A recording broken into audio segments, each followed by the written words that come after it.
Welcome back to GameVault HQ. Today we're going deep into the dark corridors of Kvark, a shooter that's not afraid to mix brutal combat with a good dose of retro charm. So let's gear up, dive in, and see if it's worth your time.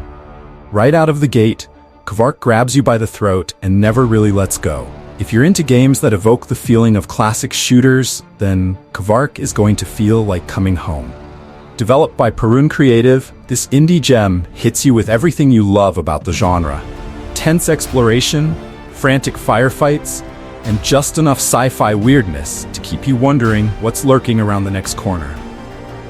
Set in an eerie, mysterious underground complex, Kvark puts you in the boots of a worker in early 80s Czechoslovakia, just trying to get through a routine day, until everything predictably goes off the rails. You find yourself surrounded by hostile creatures, malfunctioning technology, and a building sense of claustrophobia that only gets worse the deeper you go. It's classic old-school FPS fare, and that's what makes it so appealing. The game's visuals are a standout. Kvark pays homage to the shooters of the late 90s, with sharp, colorful graphics that blend nostalgia with modern polish. The lighting is intentionally dramatic, often forcing you to rely on a flashlight to see the threats waiting for you in the shadows. This limited visibility isn't just for show. It makes you think twice about every step you take and every corner you turn. The art direction pulls off the retro look while evoking a Sovietcore style reminiscent of early 80s Czechoslovakia, giving it a unique identity. Combat in Kvark is quick, brutal, and extremely satisfying. The guns have a real sense of weight, with meaty sound effects that make every shot feel impactful. There's a mix of conventional firearms and sci-fi-inspired energy weapons that you pick up along the way, each with its own unique feel. Ammo is scarce, so you'll need to make every shot count, and there's a certain thrill in taking out an enemy with your last bullet and just barely making it to the next checkpoint. However, the enemy AI is fairly simplistic, often charging directly at the player, which can make encounters predictable at times. The enemies themselves are varied enough to keep you on your toes. Some are straightforward grunts, while others require a bit more strategy to bring down. The level design is where Kvark truly shines. The underground complex is a maze of interconnecting rooms, secret paths, and hidden surprises. It rewards curiosity. And if you're the type of player who loves poking around every nook and cranny, you're in for a treat. The environments are packed with details that tell a story without needing pages of text or drawn-out cutscenes.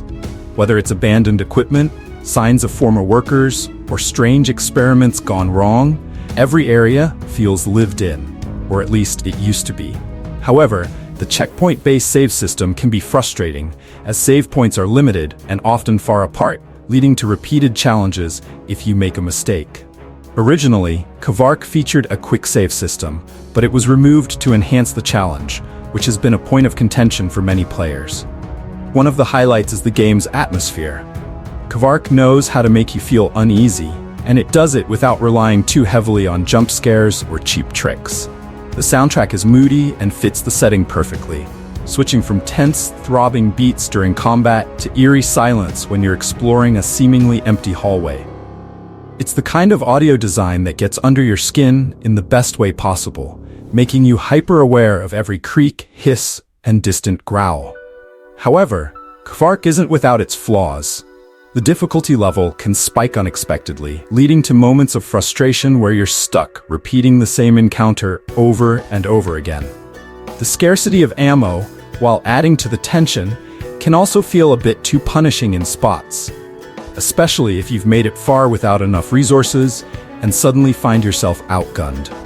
The checkpoint save system also adds to the challenge as it limits your ability to save frequently, which can make certain sections feel overly punishing. The pacing can also feel uneven. Some sections fly by, while others drag on a bit longer than they probably should. The story is deliberately sparse, focusing more on atmosphere and discovery than giving you long-winded narratives. You'll find scattered documents, recordings, and environmental clues that hint at what's really going on, but it's mostly up to the player to piece it all together. This approach works in Kvark's favor, adding a sense of mystery and encouraging you to stay alert as you move through each area. The atmosphere is heavily influenced by dark, ironic post-Soviet humor, contributing to the unique vibe that some players find appealing. It's a style that may not work for everyone, but for fans of classic shooters like Doom or Half-Life, it feels like a natural fit. We give Kvark a solid 8 out of 10. It's a loving throwback to classic shooters, and while it's not without its rough edges, it's got enough charm, challenge, and sheer adrenaline to keep you coming back for more. The recent 1.0 update brought significant changes, including a third chapter, 4 new levels, new enemies, and features like arachnophobia mode and expanded localization, making the experience even more immersive. If you're a fan of the genre, this one's definitely worth checking out. If you enjoyed this review, don't forget to like the video, subscribe to GameVault HQ for more reviews like this, and hit that bell so you never miss an update. Thanks for watching, and see you in the next video.